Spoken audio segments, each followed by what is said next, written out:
আসসালামু আলাইকুম সবাইকে, কেমন আছো সবাই? আজকে সবাই খুব ভালো আছো? আলহামদুলিল্লাহ আমিও ভালো আছি। তো পুজো কিন্তু অলমোস্ট শেষই হয়ে গেছে, আর আমি তো মানে বেরোতেই পারিনি। যদিও কোনো বছরই বেরোনো হয় না আমার। ফ্রেন্ডসরা বেরোয়, আর তারা কখনো আমাকে বলেও না।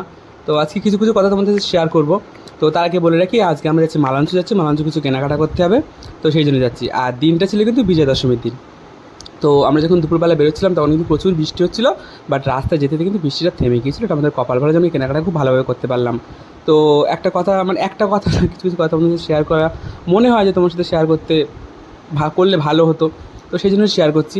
তো আমার ফ্রেন্ডসরা, আমার কিছু ফ্রেন্ডসরা, কিছু অবশ্যই কিছু ফ্রেন্ডস, বেশিরভাগ ফ্রেন্ডসরা মানে 90% ফ্রেন্ডসরাই মানে একটু শুনতে খারাপ লাগবে আজকে যেটা বলবো, তাদের শুনতে নিশ্চয়ই খারাপ লাগবে। বাট ঠিক আছে, আমার তাতে কোনো কিছু যায় আসে না, আমার বরাবরই কোনো কিছু যায় আসেনি, আমার আগেও কোনো কিছু যায় আসেনি, কিংবা এখনও কোনো কিছু যায় আসবে না। তো আমার যেসব বন্ধু বান্ধবরা যারা আমার কাছ থেকে ঈদের ট্রিট চায় আমার কাছ থেকে, তো জিনিসটা কিন্তু অন্যদিকে নিয়ে গেলে হবে না, প্রথম থেকে বলে রাখছি, পুরো বিষয়টা ভালো করে শুনবে, তারপর আমাকে জাজ করবে। তো যারা আমার কাছ থেকে মানে আমার থেকে ঈদের ট্রিট চায়, যে ঈদে তোদের বাড়িতে যাব, ঈদে ইনভাইট করলি না কেন, ব্লা ব্লা ব্লা, দুটো ঈদেই, ইভেন দুটো ঈদেই, সেটা ইয়ার্কির চলে হোক, বা মানে সিরিয়াসলি হোক, বা অন্য কিছু কথা চলে হোক, তো তারা আমাকে বলে ঈদে ইনভাইট করলি না তো, এই করলি না তো, সেই করলি না তো।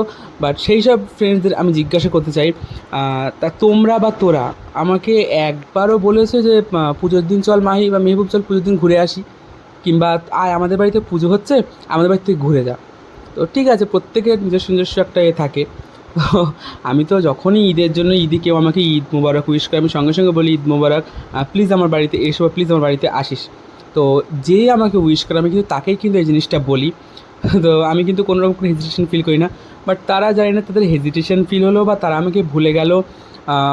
হয়তো বেশিরভাগ জনই ভুলে গেছে জিনিসটা, কিংবা হ্যাঁ, এটা সত্যি কথা, আমি বাড়ির থেকে বেরোতে পারি না, মানে ইজিলি বেরোতে পারি না, বাট রিসেন্টলি হয়তো বেরোতে পারবো। বাট তারা একবারের জন্য আমাকে বললো না যে মেহবুব চল ঘুরে আসি, কি মাহি চল চলো ঘুরে আসি, কি বাড়ির সাইড থেকে ঘুরে আসি। আমার পাড়ায় কিছু ফ্রেন্ডস আছে, তাদেরকে আমি খুব ক্লোজ মনে করি, মানে মনে করতাম, বাট সিরিয়াসলি ভীষণ খারাপ লাগলো একটা জিনিস। বাট তারা আমাকে একবারের জন্য বললো না যে আমাদের বাড়িতে আসিস, বা আমাদের বাড়িতে পুজোর সময় আসবে, চল আমাদের ভেবিয়াটা থেকে ঘুরি। মানে আমাদের ভেবিয়ারের কিছু ফ্রেন্ডস আছে, আমার বাইরের কিছু ফ্রেন্ডস আছে। আর পুজো আসলে বোঝা যায়, বা পুজো না, যে কোনো ফেস্টিভ্যাল আসলে বোঝা যায় যে তুমি কতটা একা, তুমি কতটা একা। ফেস্টিভ্যাল আসলে বুঝতে পারবে যে তুমি আদেও একা না, তোমার ফ্রেন্ডস সত্যি তোমাকে কেয়ার করে। আমার কিছু ফ্রেন্ডস দেখছি তারা ঘুরতে যাচ্ছে, বেশ ভালো এনজয় করছে, আমি তাদেরকে মোটেও নজর লাগাচ্ছি না, হ্যাঁ, মোটেও কোনো কিছু খারাপ কোনো কিছু বলছি না, অবশ্যই যাবে, সেটা তাদের ব্যাপার। তো যাই হোক, জিনিসটা সত্যি আমার খুবই খারাপ লাগলো। তো তোমরা চাইলে আমাকে যাই ভাবতে পারো, আমাকে চাইলে কটূক্তি করতে পারো যে না, ও তো ওরকম বললো কেন, ওরকম বললো কেন। অবশ্যই বললাম, তুমি মুখের উপর বললাম, কিছু নাম মেনশন করতাম, বাট কিছু না, সবার নাম করতে গেলে দেরি হয়ে যাবে। তো যাই হোক, বাদ দাও, এইটুকু বলার ছিল আমার। তো এইসব কেনাকাটা করার পরে আমরা প্রথমে আম্মুর জন্য শাড়ি দেখলাম কিছু, তারপরে দেখলাম আপার জন্য কুর্তি দেখলাম, তারপরে কিছু কী বলে, আপার জন্য কিছু শাড়ি দেখলাম। কারণ আমাদের সামনে একটা অনুষ্ঠান আছে, আমাদের বাড়িতে বলতে আমাদের রিলেটিভসে আমার একটা ভাগনার খাতনার অনুষ্ঠান আছে। তো সেটাও তোমাদের সাথে সব কিছু শেয়ার করবো, কী হচ্ছে কি না হচ্ছে, তোমরা আশা করছি তোমরা খুব মজা পাবে। তো আম্মুর জন্য এই শাড়িটা আমি আর আপা মিলে দেখছিলাম, আমরা দুজনে শেয়ারে দেবো। শেয়ারে মানে কি, মানে যে টাকাটা হবে সেটা কিন্তু ভাগ করে দেবো। তো দুটো শাড়ি দেখছিলাম, একটা হালকা জলপাই কালারের, আর একটাই হালকা পিচ কালারের। এটা পিচ কালার বলে না, ল্যাভেন্ডার কালার বলে না, এটা পিচ কালারই বলে। তো দুলাভাই লাইট নিয়ে গিয়ে দেখছিলো যেটা কেমন কালার হবে। তো এই পিচ কালারটা নিলাম না, আমরা নিলাম ওই যে কী বলে না, জলপাই কালার মতো না, ওই জলপাই কালারটাই নিলাম। তো তারপরে গোলু এত দুষ্টুমি করছিলো, তোমার সাথে কী বলবো। আর কাউন্টারে এসে না এই বলটা আমার খুব পছন্দ হয়ে গেছে, তো বলটা নিলাম না আর। তো তারপরে গেলাম আমাদের মালঞ্চ যে মঞ্জিনিসের যে এটা ব্রাঞ্চটায়। তো আমি তোমাদের খুব স্ট্রিক্টলি অর্ডার দিচ্ছি, মালঞ্চ আসলে মঞ্জিনিসে অবশ্যই আসবে। মঞ্জিনিসের আইটেমের প্রাইসগুলো অনেকটাই কম মিয়ামোরের থেকে। আমি এটা বলছিলাম মিয়ামোর খারাপ, বাট মঞ্জিনিসে আমার কেকগুলো খুব দারুণ হলো। ওই যে আমার ভাই বসে আছে, ওকে বললাম যে আমার দিকে ঘোর, বলছে না, আমি আমার মুখ দেখাবো না। জানি না কিসের জন্য, কিসের এত অ্যাটিটিউড হয়ে গেছে ওর, যে সেটা পরে দেখে নেবো ওর সাথে আমি। তো আমি ওকে বলছিলাম তোর ফটো অ্যাটাচ করে দেবো, দিলাম না। বাট কেকের প্রোডাক্টগুলো যেমন দাম কম, ঠিক তেমনই কম দাম, মানে খারাপ সেরকম কিছু না। আমি দুটো আমি মুস ট্রাই করলাম, পেস্ট্রি ট্রাই করলাম, চকলেট কেক ট্রাই করলাম, খুব সুন্দর টেস্ট। আর তারপরে আমরা চলে এলাম ফুচকা খেতে, মানে এত বছর পর আমরা, মানে আমি দুলাভাই আপা গুবলু আমরা সবাই মিলে রাস্তায় দাঁড়িয়ে ফুচকা খেলাম, যেটা সত্যি আমাদের সে হয়েই ওঠে না।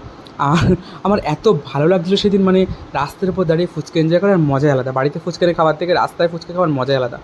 আর আপা প্রথমে আমার ক্যামেরা করার সময় ক্যামেরাটা প্রথম লম্বা ধরলো, তারপরে লম্বা ধরিস না, একটা আড়ে করতে হয়, যেহেতু নতুন নতুন ক্যামেরা ওম্যান হলে যা হয়, ক্যামেরাম্যান বলবো, ক্যামেরাম্যান বলবো।